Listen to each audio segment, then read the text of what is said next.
ഇന്ന് നമ്മുടെ അതിഥിയായി എത്തിയിരിക്കുന്നത് വില്യാപ്പള്ളി MJ VHSലെ അധ്യാപകനും വടക്കൻ പാട്ടിൻ്റെ കുലപതിയായ MC അപ്പുണ്ണി നമ്പ്യാരുടെ മകനുമായ P. ഹരീന്ദ്രനാഥാണ്.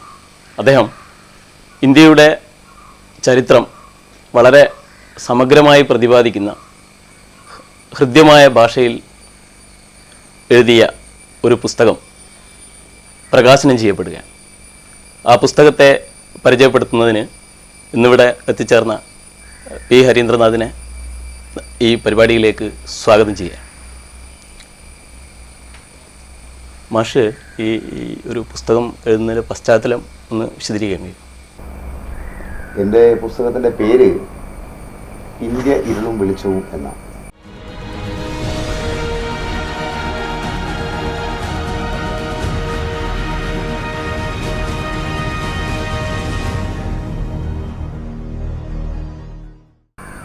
ആയിരത്തി 498 വാസ്കോഡ ഗാമ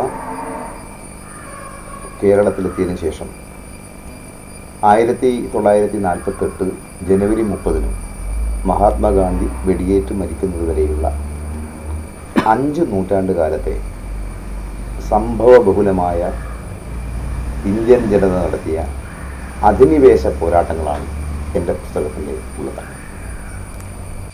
അധിനിവേശ വിരുദ്ധ പോരാട്ടങ്ങളെക്കുറിച്ച് പറയുമ്പോൾ നമ്മൾ മലയാളി, കേരളീയൻ, കോഴിക്കോട്ടുകാരൻ എന്നൊക്കെ പറയുമ്പോൾ നമ്മുടെ മനസ്സിലേക്ക് ആദ്യത്തുന്ന പേര് കുഞ്ഞാലി മരക്കാരുടെ. തീർച്ചയായും അതിനെക്കുറിച്ചൊന്ന്. കുഞ്ഞാലി മരക്കാരാണ് ശരിക്കും ഇന്ത്യയുടെ ആധുനിക കാലഘട്ടത്തിലെ ഇന്ത്യയുടെ അധിനിവേശ വിരുദ്ധ പോരാട്ടത്തിലെ ആദ്യം രേഖപ്പെടുത്തേണ്ട പേര്, ഒരു പ്രോജ്വല മാതൃക എന്നൊക്കെ പറയാറുള്ളത് കുഞ്ഞാലി മരക്കാരാണ്. നമ്മുടെ മതനിരപേക്ഷത ചോദ്യം ചെയ്യപ്പെടുന്ന കാലത്ത് കുഞ്ഞാലി മരക്കാർമാർ ഒരു നൂറ്റാണ്ടു കാലം നീണ്ടു നിന്ന പോർച്ചുഗീസ് വിരുദ്ധ പോരാട്ടങ്ങൾ, അതിൻ്റെ ആഴവും പരപ്പും, അതിൻ്റെ പോരാട്ട വീര്യം, അവർ പുലർത്തിയ ദേശസ്നേഹം പുതിയ തലമുറ പുതിയ രീതിയിൽ വായിക്കുക തന്നെ വേണം. ഒരു പക്ഷേ കുഞ്ഞാലി മരക്കാരെ പോലെയുള്ള ധീരദേശാഭിമാനികൾ നടത്തിയ പോരാട്ടങ്ങളെ എനിക്ക് തോന്നുന്നു അത് ബോധപൂർവം തമസ്കരിക്കപ്പെടുന്നുണ്ടോ എന്ന ഒരു ഭയം പോലും എനിക്കുണ്ട്. എൻ്റെ പുസ്തകത്തിൽ കേരളീയരുടെ സംസ്കൃതിയെ, നമ്മുടെ മലയാള ഭാഷയെ, നമ്മുടെ ആചാരങ്ങളെ, അനുഷ്ഠാനങ്ങളെ, നമ്മുടെ ക്ഷേത്രങ്ങളെ, പള്ളികളെ ഒക്കെ അതേപോലെ സംരക്ഷിക്കുന്നതിൽ ഏറ്റവും നിർണായകമായ പങ്കുവച്ചത് കുഞ്ഞാലി മരക്കാരാണ്. മരക്കാർമാരുടെ ചരിത്രത്തോടൊപ്പം തന്നെ നമുക്ക് ഈ അധിനിവേശ വിരുദ്ധ പോരാട്ടത്തിൻ്റെ ഒരു പിന്മുറക്കാരൻ, അല്ലെങ്കിൽ അതിൻ്റെ ഒരു അലയൊലി എന്ന നിലയ്ക്കാണ് കേരളത്തിൻ്റെ സ്വത്വം രൂപപ്പെട്ടത് എന്ന് വേണമെങ്കിൽ നമുക്ക് പറയാൻ കഴിയുമല്ലോ. തീർച്ചയായും തീർച്ചയായും. ഇപ്പോൾ ഗോവയൊക്കെ താരതമ്യപ്പെടുത്തി പറയുമ്പോൾ അല്ലേ മാഷ്ക്ക് നോക്കിയാൽ മതി. ഇപ്പോൾ ഗോവയിലെ പേരുകൾ ശ്രദ്ധിക്കുക. ഗോവയിലെ ഏറ്റവും പ്രധാനപ്പെട്ട ഒരു ഫുട്ബോൾ ടീമിൻ്റെ പേര് ചർച്ചിൽ ബ്രദേഴ്സ് എന്നാണ്. അതിൻ്റെ ഓണറുടെ പേര് അയാൾ ഗോവ മുഖ്യമന്ത്രിയായിരുന്നു, ചർച്ചിൽ അലിമാവ് എന്നാണ്. Vasco Goa, Dumbo Goa. ഗോവയിലെ പ്രധാനപ്പെട്ട പ്രൊഫഷണൽ ഫുട്ബോൾ പ്ലേയേഴ്സിൻ്റെ പേര് മുഴുവൻ നോക്കുക. ഒരു സങ്കരവർഗത്തിൻ്റെ പേരാണ്.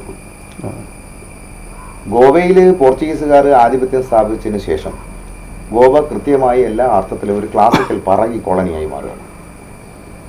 ഗോവയിൽ ആധിപത്യം സ്ഥാപിച്ചതിന് ശേഷം പോർച്ചുഗീസുകാർ ചെയ്ത ഏറ്റവും പ്രധാനപ്പെട്ട ഒരു കാര്യം, അവർ ഗോവയിലെ തെമ്മാടിക്കൂട്ടങ്ങളെയും തടവു പുള്ളികളെയും ആഫ്രിക്കയിൽ നിന്ന് പിടിച്ച അടിമകളെയും ഒക്കെ ഗോവയിൽ കൊണ്ടുവരാണ്.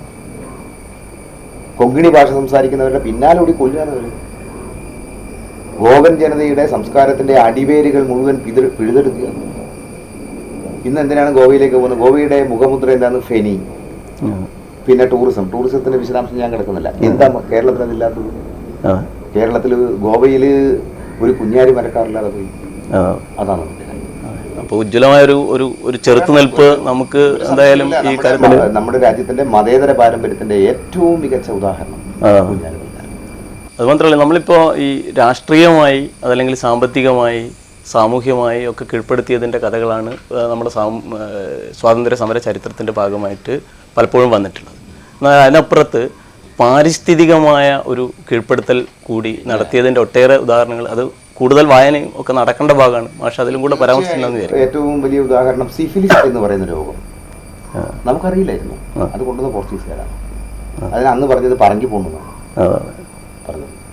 ഇപ്പം നമ്മുടെ കുന്നുകൾ, മലകൾ, നമ്മുടെ പരിസ്ഥിതി, അതിനൊക്കെ തികച്ചും വിരുദ്ധമായ രീതിയിലുള്ള കാർഷിക വിളകളുമായിട്ടാണ് അവരിവിടെ വരുന്നത്. ഏറ്റവും നല്ല ഉദാഹരണം വൃത്തിക മാങ്ങ, നമ്മുടെ കശുവണ്ടി എന്ന് പറയുന്നത്.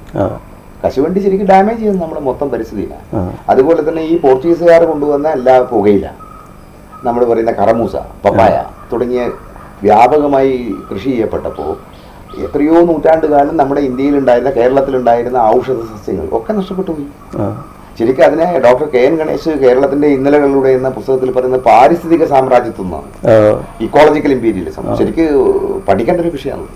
നമ്മൾ ഇങ്ങനെയുള്ള ഗൗരവമായ വിഷയങ്ങളെ കുറിച്ച് പഠിക്കാതെ നമ്മൾ അതിന്റെ മറ്റ് ഒരുതരം ഒരു പോപ്പുലർ ഹിസ്റ്ററിയിലേക്ക് പോയി അഭിരമിച്ച് പോകുന്ന ഒരു രീതിയാണ്. ശരിക്ക് ആ പുസ്തകത്തിൽ കെ എൻ ഗണേഷിന്റെ പഠനം വളരെ ഉദാത്തവും എന്നാൽ സഗൗരവം എല്ലാവരും ചർച്ച ചെയ്യേണ്ട ഒരു വിഷയമാണ്. മാഷേ, ഈ പുസ്തകം തയ്യാറാക്കുന്നതിന് പിന്നിൽ ഒരുപാട് ഒരുക്കങ്ങൾ നടത്തിയിട്ടുണ്ടാവില്ല, ഒരുപാട് ശേഖരണങ്ങളും. അതുപോലെ നമ്മൾ ചരിത്ര പുസ്തകം എന്നുള്ള നിലക്ക് വരുമ്പോൾ ഒരുപാട് തരത്തിലുള്ള കാര്യങ്ങൾ നമ്മൾ സമാഹരിക്കേണ്ടത്. അത്തരം കാര്യങ്ങളെ കുറിച്ച് മാഷ്. ഞാനൊരു 5 വർഷക്കാലം കൊണ്ടാണ് ഈ പുസ്തകം പൂർത്തിയാക്കിയത്. 5 വർഷക്കാലത്തെ ഒരു തപസ്യ എന്ന് വേണമെങ്കിൽ പറയാം. അതിൻ്റെ 2 ഘട്ടങ്ങളായി തിരിക്കാം. ആദ്യത്തെ 2.5 വർഷം ഞാൻ ചെയ്തത് എൻ്റെ എല്ലാ സൗഹൃദങ്ങളും ഉപയോഗപ്പെടുത്തിക്കൊണ്ട് ഇന്ത്യക്കകത്തും പുറത്തുമുള്ള ലൈബ്രറികളിൽ നിന്നും ലഭ്യമായ എല്ലാ പുസ്തകങ്ങളും ഞാൻ ആദ്യം ശേഖരിച്ചു. അത് ഞാനൊരു ക്രമപ്പെടുത്തിയതിന് ശേഷം ആ പുസ്തകങ്ങളൊക്കെ വായിക്കുകയും പഠിക്കുകയും അതിൻ്റെ ഒരു കൃത്യമായ വളരെ എളുപ്പമല്ല ഈ പോരാട്ടത്തിൻ്റെ ആഴങ്ങളിലേക്ക് പോകുക എന്ന് പറഞ്ഞത്. അന്ന് ഇത് ഞാൻ വലിയൊരു കാര്യം ചെയ്തു എന്നല്ലേ. പിന്നീട് ഞാൻ 2.5 വർഷം കൊണ്ടാണ് ഇത് എഴുതി പൂർത്തിയാക്കുന്നത്. അതിലെനിക്ക് ഏറ്റവും സഹായകരമായ 2-3 സംഭവങ്ങളുണ്ട്. എൻ്റെ സുഹൃത്ത് വടകര AEO രാധാകൃഷ്ണൻ, അദ്ദേഹത്തിൻ്റെ ഒരു സഹായത്താൽ എനിക്ക് ഡോക്ടർ ഒലിവർ നോൺ എന്ന് പറയുന്ന കോഴിക്കോട് ഡോക്ടറെ പരിചയപ്പെടാൻ. അദ്ദേഹം 35 കൊല്ലം ഇംഗ്ലണ്ടിൽ ഡോക്ടറായിരുന്നു. പക്ഷെ അദ്ദേഹത്തിന് ഒരുതരം ഹിസ്റ്ററിയെ, അതെ അതെ, അദ്ദേഹത്തിന്റെ പ്രണയം ഈ ചരിത്രമാണ്. ഓക്കെ, അദ്ദേഹം ചരിത്രത്തിലേക്ക് വരുന്നത് തികച്ചും ആകസ്മികമായിട്ടാണ്. അദ്ദേഹം ഇംഗ്ലണ്ടിൽ ഡോക്ടറായി പ്രാക്ടീസ് ചെയ്തുകൊണ്ടിരിക്കെ അദ്ദേഹം പ്രാക്ടീസ് ചെയ്യുന്ന നഴ്സിംഗ് ഹോമിൻ്റെ ഉടമസ്ഥൻ്റെ പേര് സ്യൂ ഡണ്ണിങ് എന്നാണ്. സ്യൂ ഡണ്ണിങ്ങിൻ്റെ കൂടെ ഒരു ഞായറാഴ്ച ഭക്ഷണം കഴിക്കാൻ വേണ്ടി ഒലിവർ നോൺ അദ്ദേഹത്തിൻ്റെ വീട്ടിലേക്ക് പോയി. ആ സമയത്ത് സ്യൂ ഡണ്ണിങ്ങിൻ്റെ പിതാവ് ഡെറിക് ഡണ്ണിങ് അദ്ദേഹം അവിടെ ഇരിക്കുന്നുണ്ട്. അദ്ദേഹം ഒരു റിട്ടയർഡ് മിലിറ്ററി ഓഫീസറാണ്. ഡോക്ടർ ഒലിവർ നോൺ ഇന്ത്യക്കാരനാണെന്ന് തിരിച്ചറിഞ്ഞ ആ നിമിഷത്തിൽ അദ്ദേഹം എഴുന്നേറ്റ് പോയി തൻ്റെ ലൈബ്രറിയിൽ നിന്ന് ഒരു പുസ്തകം കൊടുത്ത് ഒലിവർ നോൺ കൊടുത്തു. ആ പുസ്തകത്തിൻ്റെ പേര് 5 Generations of an Anglo Indian Family. അദ്ദേഹത്തിൻ്റെ കുടുംബത്തിലെ 5 തലമുറ ഈസ്റ്റ് ഇന്ത്യ കമ്പനിയുടെ ഉയർന്ന സൈനികരായി ഇന്ത്യയിൽ വന്ന് സേവനം ചെയ്തവരാണ് 1765 മുതൽ. ആ പുസ്തകത്തിൽ ഒരു യുദ്ധത്തെക്കുറിച്ച് പറയുന്നുണ്ട്. English east India company military documents എന്നാണ് പറയുന്നത്. ആ രേഖകളൊക്കെ എൻ്റെ കയ്യിലുണ്ട്. അതിലൊരു പ്രധാന യുദ്ധമുണ്ട്, പർവ്വതനഗിരി വാർ എന്നാണ് പറയുന്നത്. അത് മുഖ്യധാരാ ചരിത്ര പുസ്തകങ്ങളിൽ തമസ്കരിക്കപ്പെട്ടെന്ന് പറയാൻ കഴിയില്ല. ഈ തർവനഗിരി എന്ന് പറയുന്നത് നമ്മുടെ തിരുവരങ്ങാടിയാണ്, മലപ്പുറം ജില്ലയിലെ. തിരൂരങ്ങാടിയിൽ 1790 ഡിസംബർ 10-ാം തീയതി ടിപ്പു സുൽത്താൻ്റെ സൈന്യവും ഈസ്റ്റ് ഇന്ത്യ കമ്പനിയുടെ സൈന്യവും തമ്മിൽ ഒരു യുദ്ധം നടക്കുന്നുണ്ട്. ടിപ്പു സുൽത്താൻ്റെ സൈന്യത്തിൻ്റെ മേധാവി മഹിതാബ് ഖാനാണ്. ഈസ്റ്റ് ഇന്ത്യ കമ്പനിയുടെ സൈന്യത്തിൻ്റെ ക്യാപ്റ്റൻ, സൈനിക മേധാവി കേണൽ ഹാർട്ട്ലെയാണ്, ജെയിംസ് ഹാർട്ട്ലെ. ഈ ഹാർട്ട്ലെ ഈ തിരൂരങ്ങാടി വെച്ച് തർവനഗിരി എന്നാണ് തിരൂരങ്ങാടിയെ ഈസ്റ്റ് ഇന്ത്യ കമ്പനി മിലിറ്ററി രേഖകൾ പറയുന്നത്. ആ യുദ്ധത്തിൽ ഭീകരമായ 400 പടയാളികളാണ്, അതിൽ മാപ്പിളമാരുണ്ട്. ഈ ഭാഗത്തുള്ള മലബാർ മാപ്പിളമാരും ആ യുദ്ധത്തിൽ പരാജയപ്പെട്ടിട്ട് അവർ താമരശ്ശേരി ചുരം കടന്നു പോവാണ്. അവരെ പിന്നാലെ ചേസ് ചെയ്ത് വരുന്നുണ്ട് ഈ ഹാർട്ട്ലെയുടെ സൈന്യം. ഫറൂഖ് കോട്ട വരെ വരുന്നുണ്ട്. ഓക്കെ, ആ പോക്ക് ടിപ്പുവിനെ ഭയങ്കര പ്രകോപിതനാക്കി എന്നാണ് പറയുന്നത്. അവസാനത്തെ പടയോട്ടം, ടിപ്പുവിന്റെ പടയോട്ടത്തിന്റെ മൂലകാരണം ഈ തർവനഗിരി യുദ്ധമാണ്. മാത്രമല്ല, തർവനഗിരി യുദ്ധമാണ് ഈസ്റ്റ് ഇന്ത്യ കമ്പനിക്ക് നമ്മുടെ മലബാർ, വടകര അടക്കമുള്ള, കടത്തനാട് അടക്കമുള്ള മുഴുവൻ നാട്ടുരാജ്യങ്ങളെയും അവരുടെ കീഴിലാക്കുകയും, ആ തർവനഗിരി രേഖയിൽ പറയുന്നത് ഈ യുദ്ധം കാരണമാണ് പോലും ഈസ്റ്റ് ഇന്ത്യ കമ്പനിക്ക് വിഭവങ്ങൾ, ഭക്ഷണം എല്ലാ റിസോഴ്സസും ഒരു വാർ പ്രിപ്പറേഷന് വേണ്ട മുഴുവൻ റിസോഴ്സസും അവർ തയ്യാറാക്കുന്ന ഈ യുദ്ധത്തിന് ശേഷം അവർക്ക് ലഭിക്കുന്നത്. അതുകൊണ്ടാണ് അവസാനം തടിയടിക്കുന്നത് ടിപ്പുവിനെതിരായിട്ടുള്ള ഈ തർവനങ്കരി യുദ്ധം. ഡോക്ടർ ഒലിവറിനുണ്ട് ഒരു പഠനമാണ്. അദ്ദേഹം ചരിത്ര പ്രൊഫസറല്ല, അയാൾ ഇന്നും കോഴിക്കോട് പ്രാക്ടീസ് ചെയ്യുന്ന ഡോക്ടറാണ്. അദ്ദേഹത്തിന്റെ ഭാര്യ രാജേന്ദ്ര നഴ്സിംഗ് ഹോമിലെ ഗൈനക്കോളജിസ്റ്റാണ് ഡോക്ടർ ഷീല എന്ന്. അതോടൊപ്പം തന്നെ എനിക്ക് കിട്ടിയ ഒരു വലിയ സൗഭാഗ്യം എന്താണെന്ന് പറഞ്ഞാൽ ഈ ലണ്ടനിലെയും ജർമ്മനി ബെർലിനിലെയും ഇന്ത്യയിലെ തന്നെ എല്ലാ ഫിലിം ആർക്കൈവ്സുകളിലും 1927-28 മുതൽ ഷൂട്ട് ചെയ്യപ്പെട്ട വീഡിയോഗ്രാഫി ചെയ്യപ്പെട്ട എല്ലാ ഒറിജിനൽ ഫൂട്ടേജുകളും എനിക്ക് സംഘടിപ്പിക്കാൻ കഴിയും. അതിൽ എന്നെ ഏറ്റവും അധികം സഹായിച്ചത് ചോറോട് ഗവൺമെന്റ് ഹൈസ്കൂളിലെ സൈക്ക് എന്ന് പറയുന്നൊരു അധ്യാപകൻ, AK സൈക്ക്. അദ്ദേഹം എൻ്റെ അയൽക്കാരനാണ്. അദ്ദേഹം ഈ കമ്പ്യൂട്ടറിന്റെ കാര്യത്തിലൊക്കെ വളരെ കൂടുതലാണ്. അദ്ദേഹമാണ് എനിക്കിത് മുഴുവൻ സംഘടിപ്പിച്ചിരുന്നത്. 60ഓളം ഒറിജിനൽ CD-കൾ എൻ്റെ കയ്യിലുണ്ട്. ഞാൻ ആ CD വെച്ചിട്ട് ഞാൻ ഡോക്യുമെന്ററി മാത്രമല്ല, ഞാൻ ഈ ചരിത്ര പുസ്തകത്തിൽ എൻ്റെ പുസ്തകത്തിൽ ഭഗത് സിംഗിന്റെ മരണത്തിന് ശേഷമുള്ള കാര്യങ്ങളൊക്കെ പറയുമ്പോൾ കറാച്ചി സമ്മേളനത്തിൽ ഭഗത് സിംഗിന്റെ തൂക്കിക്കൊന്നതിന് ശേഷമുള്ള ഭഗത് സിംഗിന്റെ വധത്തിന് ശേഷമുള്ള കറാച്ചി സമ്മേളനത്തിൽ ഗാന്ധിജി പോകുമ്പോൾ ഇന്ത്യൻ നാഷണൽ കോൺഗ്രസിന്റെ സമ്മേളന പ്രതികൾ കൂടെ അവിടെ ബഹളം ഉണ്ടാക്കാം. അതിന്റെ ഒറിജിനൽ ദൃശ്യം എന്റെ ഞാനതൊരു കാര്യം എഴുതുന്ന സമയത്ത് ഈ വിഷ്വലുകൾ ഞാൻ കാണുമ്പോൾ ഞാൻ എഴുതിയതിന്റെ ഒരു സിമെന്റ് പ്രോസസ് അതെന്റെ പുസ്തകത്തെ ഒരു അതിന്റെ ഒരു തീഷ്ണതയും വൈകാരികതയും എഴുതാൻ എനിക്ക് കഴിഞ്ഞിട്ടുണ്ട്. ഈവൻ എന്റെ ഭാഷയെ പോലും അത് സ്വാധീനിച്ചു. ഈ മാഷിപ്പോൾ വിപ്ലവകാരികളെ കുറിച്ച് പറയുമ്പോൾ ഭഗത് സിംഗിനെ കുറിച്ച് ഒക്കെ വളരെ വിശദമായി തന്നെ പറഞ്ഞിട്ടുണ്ട്. ഇപ്പോൾ അതുപോലെ ഈ രാജേന്ദ്ര ലാഹിരി, അതുപോലെ പ്രഫുല്ല ചാക്കി, ഈ ലാഹിരിയുടെ വളരെ വളരെ വ്യത്യസ്തമായ തന്നെ ഒരു വീക്ഷണം. ഞെട്ടിപ്പോവും. അവരുടെയൊക്കെ ജീവിതമായി താരതമ്യം നമ്മളൊക്കെ ഒന്നുമല്ല. ഒരുപക്ഷെ നമ്മൾ ആ കാലഘട്ടത്തിൽ ജീവിക്കാൻ കഴിയാത്ത സ്വാർത്ഥരായ ബോധം തോന്നുന്നുണ്ടെങ്കിൽ നമ്മളും ഭാഗ്യവാന്മാരും. ദേശസ്നേഹത്തിന്റെ പോരാട്ടം ഇവര് മനസ്സിലുണ്ടെങ്കിൽ നമ്മളൊക്കെ നിർഭാഗ്യവാന്മാരും.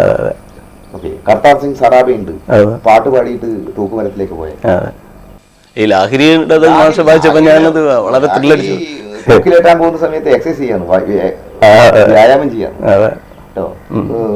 എന്നിട്ട് ചോദിക്കുന്നുണ്ട്, ബ്രിട്ടീഷ് മജിസ്ട്രേറ്റ് ചോദിക്കുന്നുണ്ട്, എന്താ നിങ്ങൾ ഈ വ്യായാമം ചെയ്യുന്നത്? അദ്ദേഹം പറയുന്നത്, ഞാനിങ്ങനെ വ്യായാമം ചെയ്ത് ഞാൻ കൂടുതൽ ആരോഗ്യത്തോടുകൂടി വരിക, അടുത്ത ജന്മത്തിൽ നിങ്ങൾക്ക് ഫൈറ്റ് ചെയ്യണം, നിങ്ങൾക്കെതിരായി പോരാടാൻ അടുത്ത ജന്മത്തിലും. അടുത്ത മദൻലാൽ ഡിഗ്ര പേഴ്സൺ ബൈലി കൊന്നേ വെടിവെച്ച് വന്നിട്ട് ജഹാംഗീർ ഹോളിൽ വെച്ചാൽ കൊല്ലുന്നത്. വെടിവെച്ച് വന്നിട്ട് ലണ്ടനിലെ ജയിലിൽ തൂക്കിലെടുക്കുന്ന സമയത്ത് അയാൾ പറയുന്നത് അറിയും, അടുത്ത ജന്മത്തിലും എന്റെ മാതാവിന്റെ ഉദരത്തിൽ തന്നെ പിറന്നു ഇതേ കാരണത്താൽ ഒരിക്കൽ കൂടി മരണം വരിക്കാൻ ദൈവമേ എന്നെ അനുവദിക്കണമേ, വന്ദേ മാതരം എന്ന് പറഞ്ഞിട്ടാണ് അദ്ദേഹം ലണ്ടനിലെ പത്രങ്ങളൊക്കെ റിപ്പോർട്ടിൽ ഞെട്ടിപ്പോയിന്നാ പറയുന്നത്. ഐറിഷ് വിമോചന പോരാളികൾ മുഴുവൻ മദൻലാൽ ഡിംഗറയെ കുറിച്ചുള്ള വാർത്ത കേട്ടിട്ട് നെഞ്ചി കീറി നേരിനെ കാട്ടിയ മദൻലാലിനെ അവർ കണ്ണീർ വാർത്തു എന്നാ പറയുന്നത്. പോരാട്ട വീരത്തിന് എന്തൊക്കെ കഥകൾ. ബാൽമുകുന്നു കല്യാണം കഴിഞ്ഞ് 2ാമത്തെ ദിവസമാണ് ഡൽഹിയിലേക്ക് തലസ്ഥാനം മാറ്റിയിട്ട് ഇയാളെ ചാൾസ് ഹാർഡിങ്ങിനെ ബോംബെറിയുന്ന വൈസ്രോയിനെ കൊള്ളുന്ന ആനക്കാണ്. ഇയാൾ കല്യാണം കഴിഞ്ഞിട്ട് അയാളെ ഭാര്യ ചെറിയ പെൺകുട്ടി ഇയാളെ തൂക്കിലേറ്റ് തലേദിവസം പോകുന്നുണ്ട്. തൂക്കിലേറ്റ് എന്നിട്ട് ഈ ജയിലിൻ്റെ അകത്ത് ഇയാളിങ്ങനെ കമ്പി ഇങ്ങനെ പിടിച്ചു നിൽക്കുമ്പോൾ ഈ ഭാര്യ ഇങ്ങനെ കൈ പിടിക്കുന്നുണ്ട്. തിരിച്ച് വീട്ടിൽ പോവാണ്. ബാൽമുകിനെ തൂക്കിലേറ്റ്, രാംദേവി എന്നാ കുട്ടീൻ്റെ പേര്, സുന്ദരിയാണ്. തൂക്കിലേറ്റതിൻ്റെ പിറ്റേ ദിവസം ഈ കുട്ടി അന്ന് പ്രഭാതത്തിൽ വീട്ടിൽ കയറി വാതിലടച്ചു മുറിയിൽ. പിറ്റേന്ന് രാവിലെ എല്ലാം തുറന്നു നോക്കുമ്പോൾ തെക്കോട്ട് തലവെച്ച് മരിച്ചു കിടക്കുക എന്നാ കുട്ടി. ആരറിഞ്ഞു? ഇതൊക്കെ അറിയണം കുട്ടികൾ, നമ്മുടെ തലമുറ. എൻ്റെ പുസ്തകത്തിൻ്റെ ധർമ്മമാണ്. പുതിയ തലമുറ ഈ ചരിത്രത്തിന് അങ്ങനെ എന്താ പറയുക ഒരു വരണ്ട വിഷയമായിട്ട് സ്വീകരിക്കുന്നു എന്നുള്ളത്. അത് മാത്രമല്ല നമ്മൾ കണ്ടിട്ടുള്ള പുസ്തകങ്ങളെല്ലാം തന്നെ ആ ഒരു വരണ്ട സ്വഭാവം പുലർത്തുന്നുണ്ട്. അപ്പോൾ അതിൽ നിന്ന് വ്യത്യസ്തമായി ഏതായാലും മാഷി പറയുന്നത് വളരെ നാടകീയമായി വളരെ ഹൃദയത്തിൽ തൊട്ടു നിൽക്കുന്ന ഭാഷയിൽ എഴുതിയതുകൊണ്ട് തന്നെ അത് കൂടുതൽ സ്വീകരിക്കപ്പെടുന്നതാണ് നമ്മൾ എന്തായാലും കരുതുന്നത്. എൻ്റെ ഒരു അനുഭവം ഇങ്ങനെ സ്വാതന്ത്ര്യ സമരവുമായി ബന്ധപ്പെട്ട് ഒരുപാട് പരിപാടികൾ നടത്തിയ ഒരാളെന്നുള്ള രീതി ഹൃദയസ്പർശിയായി കാര്യങ്ങൾ അവതരിപ്പിക്കുമ്പോൾ ആരും ഒന്നും നിൽക്കും, എല്ലാവരുടെയും കണ്ണുകൾ നീറണം. എനിക്ക് ഒരുപാട് അഭിനന്ദനങ്ങൾ, ഒരുപാട് പരിപാടികളുണ്ട് ഞാൻ നടത്തിയ സ്ഥലങ്ങളിൽ മുഴുവൻ. ഒരു പക്ഷേ ആ അനുഭവങ്ങളാണ് ഇത്തരം ഒരു പുസ്തകം എന്നെ പ്രേരിപ്പിച്ചത്.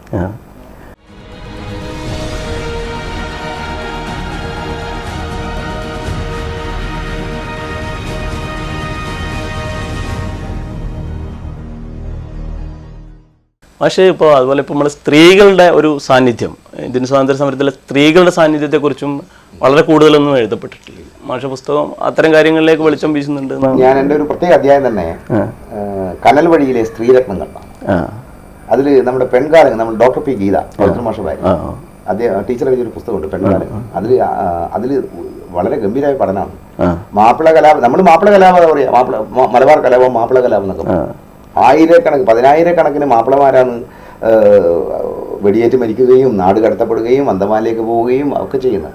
അവരുടെ ഭാര്യമാർ, ഉമ്മമാർ, പെങ്ങന്മാർ, മക്കൾ, അനുഭവിച്ച വ്യത തേടി പോകുന്നുണ്ട് ടീച്ചർ. ആമിനയുമ്മമാരെ ചരിത്രം എങ്ങനെ ഊരുവിലക്കി എന്നാണ് ആ പഠനത്തിൻ്റെ പേര്. അതിൽ ടീച്ചർ പറയുന്നത് ചരിത്രം സാമ്പ്രദായിക ചരിത്രം പുരുഷാധിപത്യ ചരിത്രമാണ്. അതിൽ അമ്മയില്ല, പെങ്ങളില്ല, മകളില്ല. ഞാൻ അങ്ങനെ ഒരു അന്വേഷണം നടത്തിയിരുന്നു. ഞെട്ടിക്കുന്ന അനുഭവം. നമ്മുടെ ക്യാപ്റ്റൻ ലക്ഷ്മി തന്നെ. അയ്യോ, ക്യാപ്റ്റൻ ലക്ഷ്മിയെ ശരിക്ക് എൻ്റെ ഒരു അഭിപ്രായത്തിലാണ് നമ്മുടെ ഈ സ്വാതന്ത്ര്യം കിട്ടിയതിന് ശേഷം കക്ഷി രാഷ്ട്രീയത്തിൻ്റെ ഒരു മലയാള ഒലിച്ചു പോയ ഒരു ദേശീയ ബിംബാണ് ക്യാപ്റ്റൻ ലക്ഷ്മി. ഓക്കെ, ക്യാപ്റ്റൻ ലക്ഷ്മിയെ നമ്മൾ കാണുന്നത് CPM-ന്റെ നേതാവായിട്ടാണ്. ക്യാപ്റ്റൻ ലക്ഷ്മി അതൊന്നുമല്ല. അതല്ല ഞാൻ പറയുന്നത്. ക്യാപ്റ്റൻ ലക്ഷ്മിയെ നമ്മൾ ആദരിക്കേണ്ട, എനിക്ക് തോന്നുന്നു സ്വതന്ത്ര ഇന്ത്യയുടെ ആദ്യത്തെ രാഷ്ട്രപതിയാക്കേണ്ട ക്യാപ്റ്റൻ ലക്ഷ്മിയാണ്. അത് സ്ത്രീ ജീവിതത്തിന്റെ അരക്ഷിതാവസ്ഥയെ കുറിച്ചൊക്കെ പറയുമ്പോൾ കുട്ടികളെ പഠിപ്പിക്കേണ്ട പേരാണ് അല്ലേ? തീർച്ചയായിട്ടും ക്യാപ്റ്റൻ ക്യാപ്റ്റൻ എന്ന് പറയുന്നത്. നമ്മളിങ്ങനെ ഇന്ത്യൻ നാഷണലിസം ഹിന്ദു നാഷണലിസം ആണെന്ന് പ്രചരിക്കപ്പെടുന്ന ഒരു കാലത്ത് നമ്മൾ ഒരു പാഴ്സി സമരത്തെ കുറിച്ച് പറയുമ്പോൾ പാഴ്സി പോരാളികൾക്ക് മാഡം കാമന്റെ ഒരു പേരാ പറയാം. ദാദാഭായ് നവറോജിയുടെ മകനുണ്ട് അർദേശ്, അയാളുടെ മകളാണ് പൊരൻബൻ ക്യാപ്റ്റൻ. അവർ നടത്തിയ പോരാട്ടങ്ങൾ എന്തൊക്കെ. സ്വാതന്ത്ര്യത്തിന് ശേഷം ദുർഗാവതി ദേവി ഭഗത് സിംഗിനെ സാൻഡേഴ്സിനെ വെടിവെച്ച് കൊന്നതിന് ശേഷം ലാഹോർ റെയിൽവേ സ്റ്റേഷനിൽ നിന്ന് രക്ഷപ്പെടുത്താനുള്ള നാടകം വനിച്ച ദുർഗാവതി ദേവി, അവരുടെ ഭർത്താവിന്റെ പേര് ഭഗവതി ചരൺ ബോറ എന്നാണ്. ഒരു ബോംബ് പരീക്ഷിക്കാൻ പോയിട്ട് കാട്ടിൽ വെച്ചിട്ട് ബോംബ് പൊട്ടി മരിക്കുകയാണ് ഭഗവതി ചരൺ ബോറ. അതിന്റെ 4ാമത്തെ സ്ഥാനം ലാഹോർ ജയിലിലേക്ക് ചന്ദ്രശേഖർ ആസാദും സംഘവും ഭഗത് സിംഗിനെ രക്ഷപ്പെടുത്താൻ പോകുമ്പോൾ ഭർത്താവ് മരിച്ചതിന്റെ 4ാം ദിവസം ഭഗവതി ഇവർ പറയുന്നത് ദുർഗാവതി ദേവി എന്നെയും കൂട്ടണം എന്നാ പറയുന്നത്. ചിന്തിക്കാൻ പറ്റും നമുക്ക്. ഒന്ന്, സ്വാതന്ത്ര്യം കിട്ടിയ ശേഷം അവരെന്താ ചെയ്തത്? അവരനങ്ങിയില്ല. അവർ ലക്നൌവിനടുത്തൊരു ഒരു ഗ്രാമത്തിൽ പാവപ്പെട്ട കുട്ടികൾക്ക് വേണ്ടി ഒരു വിദ്യാലയം ആരംഭിച്ചു. നിശബ്ദം. ചോദിച്ചു, എന്റെ പ്രവർത്തനം അവസാനിച്ചു. പിന്നീട് അധികാരത്തിന്റെ പിറകിലെ പോകുമ്പോൾ അവരില്ല. എന്നിട്ട് 1956 അന്നത്തെ ഇന്ത്യൻ പ്രധാനമന്ത്രി ജവഹർലാൽ നെഹ്റു ലക്നൌവിലെ അവരുടെ സ്കൂൾ കാണാൻ പോകുന്നുണ്ട്. നമ്മൾ അതൊക്കെ വിട്ടിട്ടില്ലേ പറയാം. നമ്മൾ ഝാൻസി റാണി, കസ്തൂർബ ഗാന്ധി. ഓക്കെ, അല്ല സാർ, ഇത്രയും വിശദാംശങ്ങളെ ഈ 500 പേജിൽ ഒതുക്കുക എന്ന് പറയുന്നത്, അപ്പോൾ സാറ് ഇതിനു വേണ്ടി ഒരുപാട് തയ്യാറെടുപ്പുകൾ നടത്തി. അതുമാത്രമല്ല, ഇതിൽ അപ്രസക്തമെന്ന് തോന്നിയത് ചിലപ്പോൾ പലതും മാറ്റിവെച്ചുകൊണ്ടായിരിക്കും നമ്മൾ ഈ 500 പേജിലേക്ക് ഈ കാര്യങ്ങളൊക്കെ ഒതുക്കാൻ ശ്രമിച്ചത്.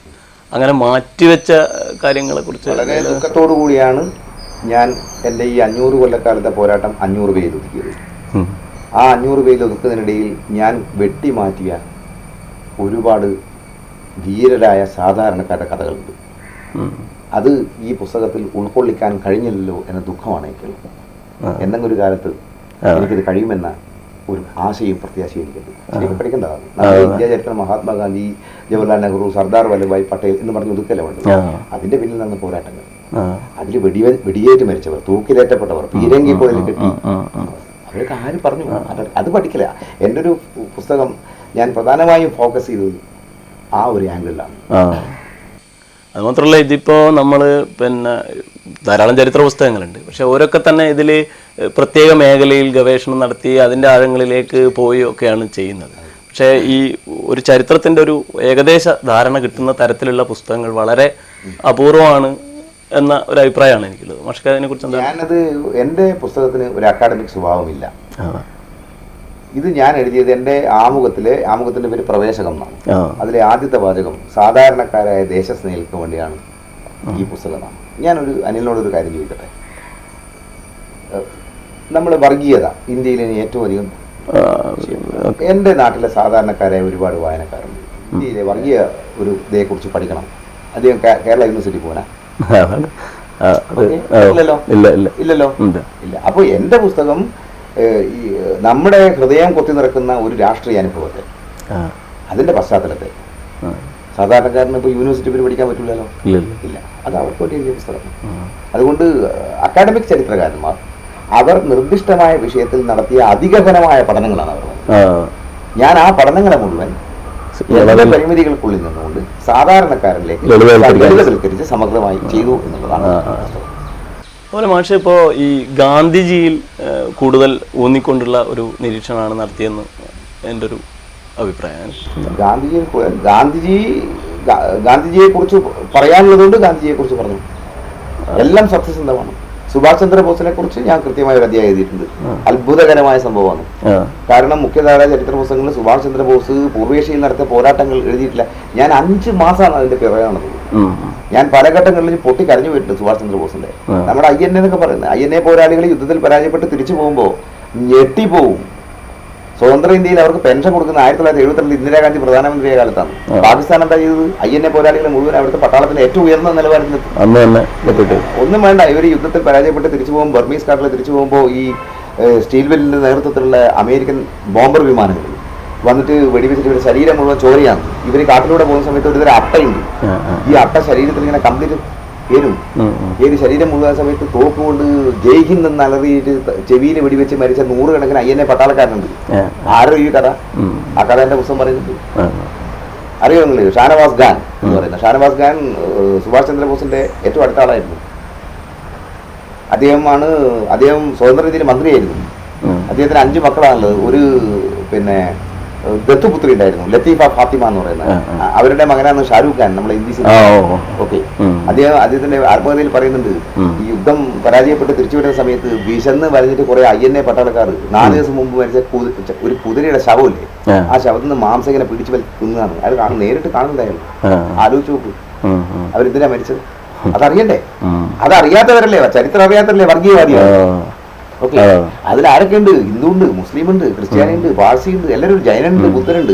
അതറിയാത്ത ആളുകളാണ് ചരിത്രത്തെ ബോധപൂർവം സംസ്കരിച്ച് നമ്മുടെ ഒരു ഫണ്ടമെന്റലിസ്റ്റ് സംഗതിയിലേക്ക് പോകുന്നത്. അതിൽ പല വർഗീയവാദികളും കൊടുക്കുന്നു. എന്റെ പുസ്തകം കൃത്യമായി നമ്മുടെ മതനിരപേക്ഷ ചരിത്രത്തെ കുറിച്ചുള്ള ഒരു ഡോക്യുമെന്റാണ്. എനിക്ക് ഞാൻ ഒരു അധ്യാപകൻ എന്നതിൽ എന്റെ ധർമ്മമാണ്. മാഷ ഒരു കുടുംബ പശ്ചാത്തലം ഈ പുസ്തകത്തിന് മുന്നോട്ട് കൊണ്ടുപോകുന്നതിൽ വലിയ സഹായിച്ചിട്ടുണ്ടാവും. ഞാൻ ചെയ്ത ഏറ്റവും വലിയ ഒരു കടുങ്കൈ എന്ന് പറയുന്നത്, എൻ്റെ അമ്മക്ക് 81 വയസ്സായി, റിട്ടയർഡ് അധ്യാപികയാണ്. ഞാനിങ്ങനെ വളരെ കഴിഞ്ഞ 2.5, കൃത്യമായി പറഞ്ഞാൽ 2.5 വർഷക്കാലം ഞാൻ എഴുന്നേക്ക് 3 മണിക്കും 2 മണിക്കൊക്കെയാണ്. ഞാൻ എഴുന്നേക്ക് ലൈറ്റിട്ട് ഒരു കസേരയിൽ വെച്ച് നോക്കുമ്പോൾ എൻ്റെ അമ്മയുടെ ഉറക്കം പോകും. പക്ഷെ അമ്മ ഒരിക്കലും പരാതി പറഞ്ഞിട്ടില്ല. എൻ്റെ ഭാര്യ, മക്കൾ. പിന്നെ അതിൻ്റെ ഒരു സ്വകാര്യ സംഗതിയാണ്. അതൊരു ചരിത്ര പുസ്തകത്തിൽ ഒരു പോരാട്ടവും നടത്താത്ത ഞാൻ ഒരു വലിയ സംഗതിയായി എക്സ്പോസ് ചെയ്ത് സംസാരിക്കുന്നത് ശരിയല്ല എന്നാണ് എൻ്റെ അഭിപ്രായം. അച്ഛൻ്റെ ഒരു അദൃശ്യ സാന്നിധ്യം കൂടെ അതിൻ്റെ സാന്നിധ്യം ഉണ്ട്. കാരണം അച്ഛൻ്റെ ഒരു പാരമ്പര്യമായിരിക്കണം പിന്നെ എനിക്കിങ്ങനെ ഒരു കഴിവ് കിട്ടിയത്. പിന്നെ ഞാൻ എൻ്റെ ഏറ്റവും അടുത്ത സുഹൃത്ത് കുട്ടിക്കാലത്തുള്ള ഒരു 40 കൊല്ലം ഒരുമിച്ച് നടത്താണ് PR സുധീഷ്. സുധീഷിൻ്റെ സാന്നിധ്യം എൻ്റെ വായനയും ഭാഷയും എഴുത്തിനെയൊക്കെ ഏറെ സ്വാധീനിച്ചു.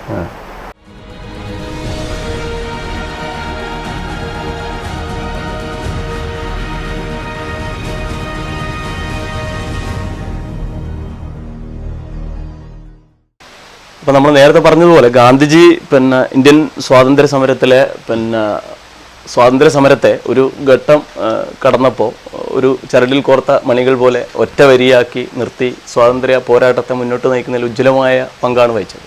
ആ പങ്കിനെ പലപ്പോഴായിട്ട് ഇപ്പോൾ പല അരുന്ധതിയെ പോലെയുള്ള പലരും വിമർശിക്കാനൊക്കെ ശ്രമിക്കുന്ന ഒരു പശ്ചാത്തലത്തിലാണ് നമ്മൾ മാഷ പുസ്തകത്തിൽ ഗാന്ധിജിയെ വായിക്കുന്നത്. അപ്പോൾ അതിനെക്കുറിച്ച് ഒന്ന് വിശദമാക്കിയാൽ. 30 കൊല്ലക്കാലം ഗാന്ധിജിയെക്കുറിച്ച് മാത്രം വായിക്കുകയും ഗാന്ധിജി എഴുതിയതിനെക്കുറിച്ച് മാത്രം പഠിക്കുകയും ഗാന്ധിജി എഴുതിയതെല്ലാം വായിക്കുകയും ഗാന്ധിജിയെക്കുറിച്ച് എഴുതപ്പെട്ടെല്ലാം വായിക്കുകയും പഠിക്കുകയും ചെയ്തൊക്കെ അരവിന്ദാക്ഷൻ.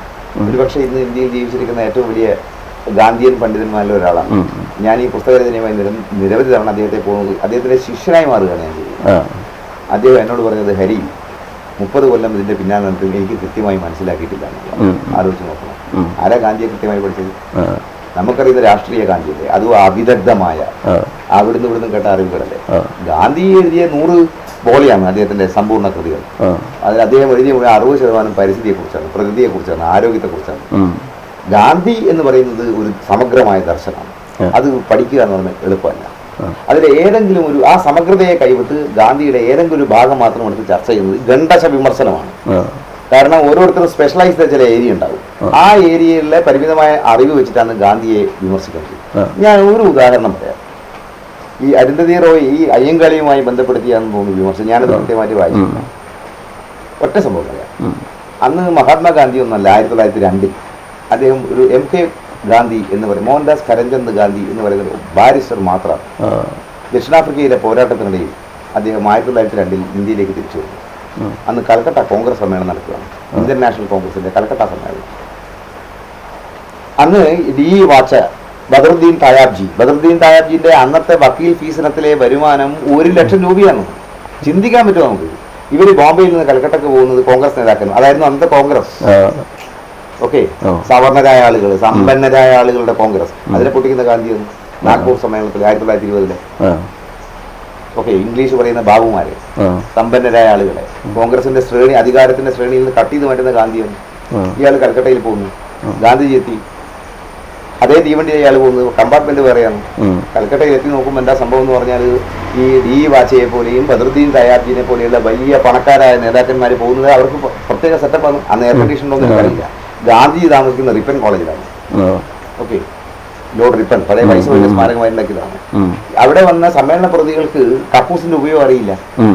കക്കൂസ് എന്ന് പറയുന്നത് നമുക്കും അറിയില്ലായിരുന്നു, നമ്മളെ പഠിക്കുന്ന ഡച്ചുകാരാണ്. കാരണം കക്ക് ഹൗസ് എന്നാണ് പറയുന്നത്, അത് കേട്ടിട്ട് നമ്മൾ കക്കൂസ് എന്ന് പറയുന്നത്. ഓക്കെ, ഈ സമ്മേളന പ്രതികൾ എന്താ ചെയ്യുന്നത്? അവർക്ക് മലമൂത്ര വിസർജനം എവിടെ ചെയ്യണം, എങ്ങനെ ചെയ്യണം, ശുചിത്വ ബോധമില്ല പ്രാഥമികമായി. അവർ റിപ്പൻ കോളേജിന്റെ വരാന്തിയിലാണ് കംപ്ലീറ്റ് അവർ മലമൂത്ര വിസർജനം ചെയ്യും. ഗാന്ധിജി ഇത് കണ്ട് ഞെട്ടുകയാണ്. ആത്മഹത്യയിൽ ഗാന്ധിജി എഴുതി വെച്ചിട്ടുണ്ട്, ഒരു 5 ദിവസം കൂടി കൽക്കട്ടയിൽ കോൺഗ്രസ് സമ്മേളനം നീണ്ടു നിന്നിരുന്നു. കൽക്കട്ട നഗരം പ്ലേഗ് രോഗം പിടിവിടുമായിരുന്നു. ഗാന്ധിജി എന്താ ചെയ്തത്? ഗാന്ധി MK ഗാന്ധി, മഹാത്മാഗാന്ധിയൊക്കെ പിന്നെയാകല്ലേ. ഇദ്ദേഹം ഒരു ഇരുമ്പ് ബക്കറ്റ് എടുത്തു, ഒരു അലുമിനിയം പാട്ടയെടുത്ത്, അതിൽ വെള്ളം എടുത്തിട്ട് ഒരു ചൂലും എടുത്ത് അവര് തൂറി വെച്ച മലം മുഴുവൻ റിപ്പൻ കോളേജിന്റെ വരതയാൾ അടിച്ചു വരുകയാണ്. ചരിത്രത്തിൽ ഇന്നേ വരെ അതിന് മുമ്പോ പിൻപോ ഒരു ബാരിസ്റ്റർ, ആരാ ഗാന്ധി? രാജകോട്ടിലെ രാജാവിലെ പ്രധാനമന്ത്രിയുടെ മകൻ. ഓക്കെ, അതിന് മുമ്പോ പിൻപോ ഇങ്ങനെ അടിച്ചു വരും. ഗാന്ധിയെ അറിയണം. ഒരൊറ്റ എക്സാമ്പിൾ കൂടി പറയാം. ഞാൻ അരുന്ധതി റോയെ വിമർശിക്കാനും ഞാനാണല്ലേ, അത് പറയാം. ഭഗത് സിംഗിന്റെ ഗാന്ധി ഇർവിൻ സന്ധി ഏറ്റവും വലിയ ഉപ്പ് സത്യാഗ്രഹത്തിന് ശേഷമുള്ള ഒരു വലിയ സംഭവം. ഓക്കെ, അതിൽ ഏറ്റവും അധികം വിമർശനം ഗാന്ധി നേരിടും. ഭഗത് സിംഗിനെ പിന്നെ വേണമെങ്കിൽ സത്യത്തിൽ ഗാന്ധിജി ഇർവിൻ പ്രഭുവിനോട് നിരവധി തവണ അപേക്ഷിക്കുന്നുണ്ട്. പക്ഷേ ഇർവിൻ പ്രഭുവിന് ഇന്ത്യയിലെ യുവത്വത്തെ വിപ്ലവകാരികളെ പേടിപ്പിക്കണമെങ്കിൽ ഭഗത് സിംഗിനെ തൂക്കിലേറ്റണം. 1. 2, ഇവർ ചെയ്ത ക്രൈം ഏതാണ്? കേന്ദ്ര പാർലമെന്റുകാരാ ബോംബെറിയുന്നത്. ഇയാളെ വെറുതെ വിട്ട് അടുത്ത ബോംബ് ഇർവിൻ പ്രഭുവിന്റെ തലക്കാന്നുണ്ടായ കൃത്യമായിട്ട് അറിയാം. അത്ര ധീരനാണ് ഭഗത് സിംഗ്. മരണഭയമില്ലാത്ത പോരാളി. പഠിക്കണം നമ്മളല്ലേ. ഇയാളുടെ ഗാന്ധി ഇർവിൻ സന്ധി ചർച്ച ചെയ്ത സമയത്ത് MA അൻസാരി എന്ന് പറയുന്നൊരു മുസ്ലിം ആയ കോൺഗ്രസ് നേതാവിന്റെ വീട്ടിലാണ് താമസിക്കുന്നത് ഡൽഹിയിൽ. ഇന്നത്തെ രാഷ്ട്രപതി ഭവനിൽ നിന്ന് ഒരു 6 കിലോമീറ്റർ ദൂരം. ഗാന്ധിജി അവിടത്തേക്ക് നടക്കുന്നത് ഒരു കുണ്ടം പടി കുട്ടി, ഒരു ടിപ്പിയും പാത്രത്തിൽ 6 ഔൺസ് ആട്ടിൻ പാലിൽ 2 ബ്രെഡ് എടുത്തിട്ടാണ് ഗാന്ധി. ഇന്ത്യ മുഴുവൻ ചർച്ച ചെയ്യുന്ന സമയത്ത് നിങ്ങളൊന്ന് താരതമ്യം ചെയ്യണം ഇന്നത്തെ നേതാക്കന്മാരുടെ ജീവിത രീതികളും. ഗാന്ധിജി ഇന്ത്യ മുഴുവൻ ഉറ്റുനോക്കുകയാണ്. ഗാന്ധിജി ഏകനായി, സെക്യൂരിറ്റി ഇല്ലാതെ, ഒരു ജാടകളുമില്ലാതെ, ഒരു കുണ്ടം വഴികിട്ടി ഇങ്ങനെ കുത്തി ഇട്ടാണ് ഗാന്ധി നടന്നു പോകുന്നത്. ചർച്ച തുടങ്ങി. ചർച്ച ഇങ്ങനെ ഓരോ ദിവസം നീണ്ടു പോവാണ്. 3-ാമത്തെ 4-ാമത്തെ ദിവസം ഇർവിൻ പ്രഭു ഗാന്ധിയോട് പറയുന്നുണ്ട്, ഉപ്പ് സത്യാഗ്രഹം കഴിഞ്ഞ സമയമാണ്. ഗാന്ധിയോട് പറയും, mister Gandhi, let us have a tea, നമുക്കൊരു ചായ കുടിക്കാം. ഗാന്ധി എന്ത് ചെയ്യുന്നു അറിയോ? എഴുന്നേറ്റ് വന്നു. തന്റെ മടിക്കുത്തിലുണ്ടായിരുന്ന ഒരു കെട്ടെടുത്ത് ചെറിയ കഷ്ണം കടലാസിൽ ഏതാനും ഉപ്പ് തരിയിട്ടുണ്ട്. ഗാന്ധിജി ചുറ്റി വെച്ചിട്ടുണ്ട്. ഗാന്ധിയോട്, മിസ്റ്റർ ഇർവിൻ, അങ്ങ് എനിക്ക് നൽകുന്ന ചായയിൽ ചരിത്ര പ്രസിദ്ധമായ ബോസ്റ്റൺ ടീ പാർട്ടിയുടെ സ്മരണക്കായി ഞാൻ ഈ ഉപ്പ് തരി കലക്കുന്നു എന്ന് പറഞ്ഞാൽ ഉച്ഛ്വാസവാരിയിൽ പോലും സാമ്രാജ്യത്വ വിരുദ്ധനായിരുന്നു ഗാന്ധി. സമര പോരാളിയായിരുന്നു, വിപ്ലവകാരിയായിരുന്നു. പക്ഷെ നമ്മൾ ഗാന്ധിനെ കാണുന്നത് ഒരു നിർഗുണനായ വൃദ്ധനായിട്ടാണ്. ഉണ്ട്. കാരണം ഗാന്ധി എല്ലാവർക്കും കേരി പോയി മുട്ടാകുന്ന ഒരു ചെണ്ടയല്ല ഗാന്ധി. പഠിക്കണം ഗാന്ധിയെ. ഞാനൊന്നും പഠിച്ചിട്ടില്ല, ഞാൻ പഠിക്കാൻ പോകുന്നേ ഉള്ളൂ. അത്ഭുതം എന്ന് വേണമെങ്കിൽ പറയാം. നമുക്ക് ചിന്തിക്കാൻ പറ്റില്ല. ഓക്കെ, അപ്പൊ ഒരു ജനതയെ മുഴുവൻ നാട്ടുരാജ്യങ്ങളായി, അനേകം നാട്ടുരാജ്യങ്ങളായി, ജാതി മത. ഞാൻ ചോദിക്കട്ടെ, നമ്മൾ വടകരക്കാർ എപ്പോഴാണ് ദൂരദേശങ്ങളിലേക്ക് യാത്ര ചെയ്യുന്നത്? എപ്പോഴാണ് പോകുന്നത്? വടകരക്കാരൻ ബോംബെ അന്ന് 20-ാം നൂറ്റാണ്ടിന്റെ തുടക്കത്തിൽ ഒരുപാട് പോയിട്ടുണ്ട്. മോയാരത്ത് ശങ്കർ കൽക്കട്ടയിൽ പഠിക്കാൻ പോയി. അയാൾ അന്നത്തെ രാഷ്ട്രീയ ബംഗാളിനെ കുറിച്ചും രാഷ്ട്രീയ കേരളത്തെ കുറിച്ചും തന്റെ ജീവിതകഥയിൽ എഴുതുന്നുണ്ട്. എത്ര 1906 വടകരയിൽ ആദ്യം തീവണ്ടി വരുന്നത്.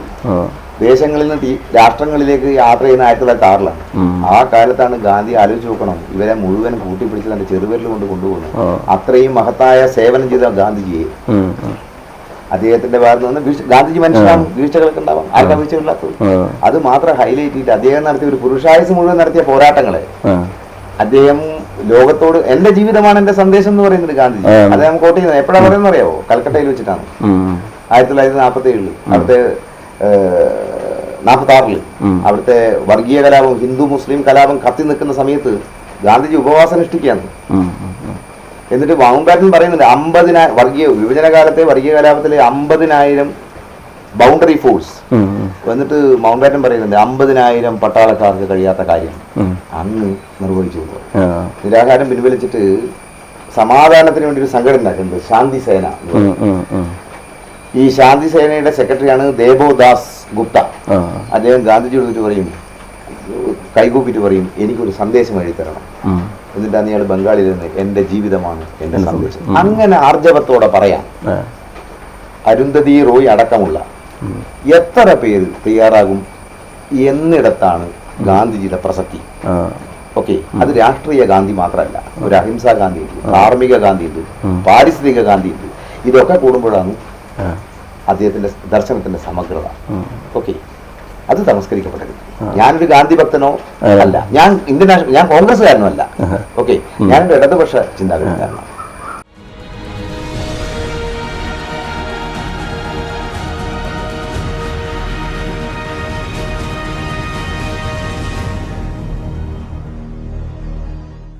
ഇപ്പോൾ ഗാന്ധിജിയെ കുറിച്ച് പറയുമ്പോൾ നമുക്ക് വടകരക്കാർക്ക് വളരെ ഇതായി ഓർമ്മിച്ച് വെക്കാവുന്ന ഒരു പേരുണ്ട്,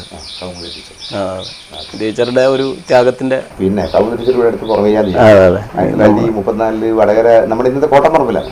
എന്നിട്ട് അന്ന് ഗാന്ധിജി സ്റ്റേജിലിരിക്കുന്ന സമയത്ത് ഒരു നേന്ത്രക്കൊല കൊണ്ടുവരുന്നുണ്ട് പോലും. എന്നിട്ട് ഈ നേന്ത്രക്കൊല ലേലം വിളിക്കുന്നുണ്ട്. എന്നിട്ട് ഗാന്ധിജി പറയുന്നുണ്ട് 5 റുപ്യ ഒരു വട്ടം, 5 റുപ്യ 2 വട്ടം, 5 റുപ്യ 3 വട്ടം എന്ന് ഗാന്ധിയെ ലേലം വിളിക്കുന്നു കേട്ടോ. ഒരുപക്ഷെ ഗാന്ധിജി മലയാളം അറിയില്ല, പഠിച്ചതായിരിക്കും. പക്ഷെ ആളുകളായിട്ട് കമ്മ്യൂണിക്കേറ്റ് ചെയ്യാൻ വേണ്ടി അദ്ദേഹത്തിന്റെ അദ്ദേഹം എഴുതിയൊക്കെ വായിച്ചു നോക്കിയാൽ മതി. അദ്ദേഹത്തെ എഴുതിയ ഒരു സെന്റൻസ് നിങ്ങൾക്ക് എഡിറ്റ് ചെയ്യാൻ കഴിയില്ല. കാരണം ഹൃദയത്തിന്റെ ഭാഷയിലാണ് പറയുന്നത്. കൗമുദി ടീച്ചറെ ഞാൻ കൗമുദി ടീച്ചറെ അടുത്ത ബന്ധു വന്ന് എന്റെ അധ്യാപകനായ ഉദയവർമ്മ രാജ. ഞാൻ ഈ കൗമുദി ടീച്ചർ മരിച്ചൊരു തീയതി കിട്ടാൻ വേണ്ടി ഞാൻ വത്സല ടീച്ചർ അദ്ദേഹത്തിന്റെ എന്റെ അധ്യാപകൻ ഞാൻ ടീച്ചറെ വിളിച്ചു. അപ്പൊ എന്നോട് ടീച്ചറെ വിളിച്ചു, ടീച്ചർ ഡേറ്റ് ഒക്കെ പറഞ്ഞിട്ട് ഉദയവർമ്മ മാഷ് എന്നോട് ചോദിച്ചു, ഉദയവർമ്മ രാജ കടത്തനാട്ട് എന്നോട് ചോദിച്ചു എന്താ ഹരി ഇതിന്റെ ആവശ്യം. അപ്പൊ ഞാൻ മനസ്സറിയാൻ ഞാനൊരു പുസ്തകത്തിന്റെ ഇതാണ്. അപ്പൊ ഞാനിതൊക്കെ മാഷ് ഇങ്ങനെ എന്നെ വല്ലാണ്ട് അഭിനന്ദിച്ച് എന്റെ പ്രിയപ്പെട്ട ഗുരുനാഥനാണ്. അപ്പൊ ഞാൻ പറഞ്ഞ സാർ ഇങ്ങനെ ഹരിജൻ എന്ന പത്രത്തിൽ കൗമുദി ടീച്ചറെ പറ്റിയിട്ട് ഗാന്ധിജി ഒരു സാധനം എഴുതിയിട്ടുണ്ട്, ഒരു സംഭവം എഴുതിയിട്ട് മാഷ് അത് വായിച്ചിട്ടുണ്ടോ. അത് മൂപ്പർ ഭയങ്കര ഇമോഷണലായി. അപ്പൊ എന്നോട് ഒന്ന് ഫോണിലൂടെ വായിച്ചിട്ടു. ഞാൻ വായിച്ച് കേൾപ്പിച്ചു കൊടുത്തു. അപ്പൊ എന്നോട് പറഞ്ഞു, ഞാൻ ഇതുവരെ എന്റെ അടുത്ത ബന്ധുവൊക്കെയാണ്, പക്ഷേ മഹാത്മാഗാന്ധി കൗമുദി ടീച്ചറെ പറ്റി ഇങ്ങനെ എഴുതി ഞാൻ വായിച്ചിട്ടില്ല. അതൊരു രോമാഞ്ചല്ലേ, ഒരു വലിയ സവർണ കുടുംബത്തിൽ നിന്നിട്ട് അവര് മുഴുവൻ വിഭാരിയെ കഴിഞ്ഞവര്. ഗാന്ധിജി പറയുന്നുണ്ട്, പിന്നെ നീ അടുത്തതെന്ന് പറയുമ്പോൾ ഓരോന്നും ഗാന്ധിജി പറയുന്ന ചോദ്യത്തിനൊക്കെ അവർ ആദ്യം വള അയച്ചു കൊടുത്തു, പിന്നെ മാല അഴിച്ചു കൊടുത്ത്, മതി മോളെ എന്ന് പറയുമ്പോൾ ഇവർ അടുത്ത ഉത്തരം അതഴിച്ചു കൊടുക്കുകയാണ്. അപ്പൊ ഗാന്ധി ചോദിക്കുന്നുണ്ട്, നീ സ്വർണ്ണാഭരണം ധരിക്കാത്ത ഒരു കുട്ടിയെ വിവാഹം ചെയ്യാൻ നിന്റെ വരുന്ന ഭർത്താവ് തയ്യാറായില്ലെങ്കിൽ എന്താ ചെയ്യുക? അങ്ങനെ ഒരാളെ എനിക്ക് വേണ്ടെന്നാണ് കൗമുദി ടീച്ചർ എന്ന ഒരു ത്യാഗമാണ്. ആ ത്യാഗം നമ്മൾ ഇന്നും റിലവന്റ് ആണ്. കാരണം ത്യാഗം വിസ്മരിച്ചൊരു തലമുറയാണ്. ഇപ്പൊ അതിന്റെ ഒരു ഉദാഹരണം നമ്മുടെ ഈ ചെറിയ പുതിയ തലമുറയുടെ പോക്ക്. പുതിയ തലമുറ മാത്രമൊന്നുമല്ല, എല്ലാ തലമുറക്കും ബാധകമാണ്. അല്ല, ഈ ചരിത്രാനുഭവത്തിന് ഒരു തുടർച്ച ഉണ്ടാക്കാൻ പറ്റിയിട്ടില്ല. ജപ്പാൻ എന്ന് പറയുന്ന രാജ്യം, ജപ്പാൻ എന്ത് ചെയ്തു വെച്ചാൽ ഈ നമ്മൾ കാണുന്നില്ലേ, ഞാനിന്നത് തീവണ്ടി പോകുന്ന സമയത്ത് ഒരു തുടർച്ചയായി 5-8 തവണ ഞാൻ വടകരയിൽ നിന്ന് തീവണ്ടിയിൽ കയറി പോകുന്ന സമയത്ത് ഞാൻ ഇരിക്കുന്ന ചെറിയ കുട്ടികളാണ്, ചെറുപ്പക്കാരും ചെറുപ്പക്കാരികളൊക്കെ, അവരെല്ലാവരുടെയും ചെവിയിൽ ഇയർഫോൺ മറ്റേ മൊബൈലിന്റെ സാധനമാണ്. പത്രം വായിക്കുന്നില്ല കുട്ടികളാരും, എല്ലാവരും. ജപ്പാൻ ഇതൊരു ഭയങ്കര ഫാഷനാണ് ഇപ്പോൾ. ജപ്പാനിൽ 60-കളിലും 70-കളിലും ഭയങ്കര ടെക്നോളജിക്കൽ റവല്യൂഷൻ ആയിരുന്നു, ഇലക്ട്രോണിക്സ് വിപ്ലവം. അവരെന്താ ചെയ്യുന്നറിയോ? അവരുടെ ജപ്പാനിലെ നമ്മളിന്നത്തെ മൊറം, പഴയ പുട്ടുംപാനി എന്നൊക്കെ പറയുന്ന അവരുടെ ഫോക്ക് എലിമെന്റ്സ്, അതായത് ജപ്പാനീസ് പാരമ്പര്യത്തിന്റെ എല്ലാ എലിമെന്റ്സിനും ഇവർ എടുത്ത് വീട്ടിന്റെ മുകളിൽ കൊണ്ടുവരും. ഇലക്ട്രോണിക്സ്, ഫ്രിഡ്ജ് അത് ഇത് എന്നൊക്കെ പറഞ്ഞ് കൊണ്ടുവരും. ഓക്കെ, കാലം കുറെ കഴിഞ്ഞ് മടുത്തവർക്ക് അവർ തിരിച്ച് അവര് പഴയ സംസ്കൃതിയിലേക്ക് പോകാൻ നോക്കുകയാണ്. ഓക്കെ, റാഷമോൺ സോറി ഇയാളെ കുറോസവന്റെ സിനിമ ഡ്രീംസ് ഓർമ്മയുണ്ട്, അതിൽ അമ്മ വരുന്നില്ല എടുത്തിട്ട്. അപ്പൊ ഒരു തമാശ എന്താന്ന് പറഞ്ഞാല് ഇവര് പാരമ്പര്യത്തിലേക്ക് തിരിച്ചു പോകാൻ നോക്കുമ്പോൾ കോണിയില്ല. പുതുമയിൽ നിന്ന് പഴമയിലേക്ക് തിരിച്ചു പോകണമെങ്കിൽ കോണി വേണ്ടേ? ഈ ബഹളത്തിനിടയിൽ ഓക്കെ, ഈ ടെക്നോളജിക്കൽ റവല്യൂഷനത്തിനിടയിൽ ആ ഓട്ടത്തിനിടയിൽ അവരെ പോണി പോയി. എൻ്റെ പുസ്തകം ഒരു ചെറിയ പോണിയാണ്. ഈ ചരിത്രത്തിന്റെ മാത്രമല്ല, നമ്മൾ ഒരു കിടങ്ങ് കടന്നുകൊള്ളുന്ന സമയത്ത് നിൽക്കുന്ന ചാടിയാൽ നമ്മൾ കുണ്ടിൽ വിടും. അങ്ങനെ കുണ്ടിൽ വിടുന്നതാണ് ഇന്നത്തെ ഏറ്റവും വലിയ രാഷ്ട്രീയ പ്രസ്ഥാനത്തെ പറ്റി. കാരണം 2-3 ചുവട് നമ്മൾ പിറകോട്ടെടുക്കാം. അത് ചരിത്രത്തിന് ആവേശം. ഓക്കെ, അതാണ് എൻ്റെ പുസ്തകം. അതെ, ഇത്രയെങ്കിലും ചരിത്രബോധം ഇല്ലാതെ ഒരു തലമുറയ്ക്ക് തീർച്ചയായും മുന്നോട്ട് പോകാൻ കഴിയില്ല എന്ന് തന്നെയാണ് മാഷ ഈ പുസ്തകത്തിലൂടെ മുന്നോട്ട് വെക്കുന്നത്. അതെ അതെ, അല്ലാത്തൊരാൾക്ക്, പ്രത്യേകിച്ച് നമുക്ക് മലയാളിക്ക് ഒരു കാരണവശാലും വർഗീയവാദി ആവാൻ കഴിയില്ല. സുഭാഷ് ചന്ദ്രബോസ് ആ പോരാട്ടം നടക്കുന്ന സമയത്ത് പിന്നെ തുറുകിലേറ്റപ്പെട്ട വക്കം അബ്ദുൽ ഖാദർ തൂക്കിലേറ്റുന്നതിൻ്റെ തലേന്ന് രാത്രി ഒരു കുറ്റി പെൻസിൽ കൊണ്ട് തിരുവനന്തപുരത്തെ ജയിലിൽ ഇരുന്നിട്ട് വാപ്പക്ക് എഴുതിയൊരു കത്തുണ്ട്. പ്രിയപ്പെട്ട വാപ്പ എന്ന് പറഞ്ഞു. എൻ്റെ പുസ്തകത്തിൽ ഞാൻ ഫുൾ ടെക്സ്റ്റ് ഇട്ടിട്ടുണ്ട്. ആ കത്ത് വായിച്ച ഒരു മുസ്ലിമും വർഗീയവാദിയാവും. ഓക്കെ, അത് തിരിച്ചറിയണം. അത് മുസ്ലിങ്ങളെ ബോധ്യപ്പെടുത്തണം, കുഞ്ഞാലിമലക്കാരാണെന്ന് ബോധ്യപ്പെടുത്തണം. തദ്ദേശ സംസ്കൃതിയിൽ, ദേശത്തിൻ്റെ സ്വാതന്ത്ര്യത്തിൽ, അധിനിവേശ വിരുദ്ധ പോരാട്ടങ്ങളിൽ ആ സമുദായം നടത്തിയ പോരാട്ടങ്ങളുടെ വേരുകൾ ആഴത്തിൽ കിടക്കുന്നുണ്ട്. അത് മുസ്ലിങ്ങൾ തിരിച്ചറിയണം. നമ്മൾ പറഞ്ഞു കൊടുക്കണം, അവരും പറയണം. തിരിച്ചറിയാൻ പ്രശ്നമില്ല. വർഗീയതക്കെതിരായ പോരാട്ടം, വർഗീയത കൊണ്ടല്ലോ ഒരു വർഗീയവാദത്തെ ഒരു മറ്റൊരു വർഗീയവാദം കൗണ്ടർ ചെയ്യാൻ പറ്റില്ല, ഒരിക്കലും പറ്റില്ല. അത് തീക്ഷ്ണമായ മതേതര പോരാട്ടത്തിന്റെ കഥകൾ പറഞ്ഞു കൊടുക്കണം. എന്നിട്ട് നമ്മൾ ഫൈറ്റ് ചെയ്യണം. അപ്പോൾ ഉള്ളിലെ നന്മയും അതുപോലെ തന്നെ മതേതര ബോധത്തെയും ഉണർത്തുന്നതിനും ഈ പുസ്തകം സഹായിക്കും എന്ന് പ്രത്യേകിക്കാൻ. ഈ പുസ്തകം എഴുതിയാൽ ഞാൻ തീരെ തൃപ്തനല്ല. കാരണം ഒരുപാട് സംഭവങ്ങൾ ഞാൻ വിട്ടുപോയിട്ടുണ്ട്. പിന്നെ എന്നെ ഏറ്റവും അധികം അത്ഭുതപ്പെടുത്തിയ ഒരു സംഭവം, പിന്നെ എൻ്റെ ഒരു വലിപ്പം എന്ന് ഞാൻ പറയില്ല, അത് ചെയ്ത ആളുകളുടെ മഹത്വമാണ്. ഈ വടകരയിലെയും ഈ പരിസര പ്രദേശങ്ങളിലും മുഴുവൻ ഒരുപക്ഷെ പുസ്തക പ്രസാധന ചരിത്രത്തിലെ ആദ്യ സംഭവമാകാം. ഗ്രാമീണ കൂട്ടായ്മകൾ നടന്നിട്ടുണ്ട് 10-17 സ്ഥലങ്ങളിൽ. അപ്പോൾ എൻ്റെ ഈ വീട്ടിൻ്റെ അടുത്ത് തന്നെ 13 സ്ക്വാഡുകൾ രൂപീകരിച്ചു. അതിൽ 2 കുടുംബശ്രീയാണ്. അവരൊക്കെ വൈകുന്നേരങ്ങളിൽ ഈ പുസ്തകത്തിൻ്റെ പ്രചരണത്തിന് വേണ്ടിയിട്ട് ഇറങ്ങുകയാണ്. അത് ഞാൻ പറയുക എൻ്റെ പുസ്തകത്തിൻ്റെ ഒരു സംഭവമല്ല, ദേശസ്നേഹത്തിൻ്റെ പാഠം തന്നെയാണ്.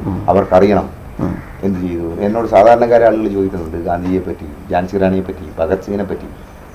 അങ്ങനെ ഒരു 10 സാധാരണക്കാരൻ ഇത് വായിച്ച് കുഞ്ഞാലിമലക്കാരുടെ പോരാട്ടത്തെക്കുറിച്ചും ഭഗത് സിംഗ് മരിച്ചതിനെക്കുറിച്ചും പീടികയിലിരുന്ന് ചർച്ച ചെയ്യുമ്പോൾ, ചായക്കടയിലിരുന്ന് ചർച്ച ചെയ്യുന്നുവെങ്കിൽ എൻ്റെ പുസ്തകം വിജയിച്ചു. അത് ഞാൻ അതാണ് ഏറ്റവും വലിയ അവാർഡ്. ഓക്കെ, എനിക്ക് കിട്ടുന്ന ഏറ്റവും വലിയ പുരസ്കാരം അതായിരിക്കും. അത് മാത്രമേ എനിക്ക് വേണ്ടൂ, മറ്റൊന്നും എനിക്ക് വേണ്ട.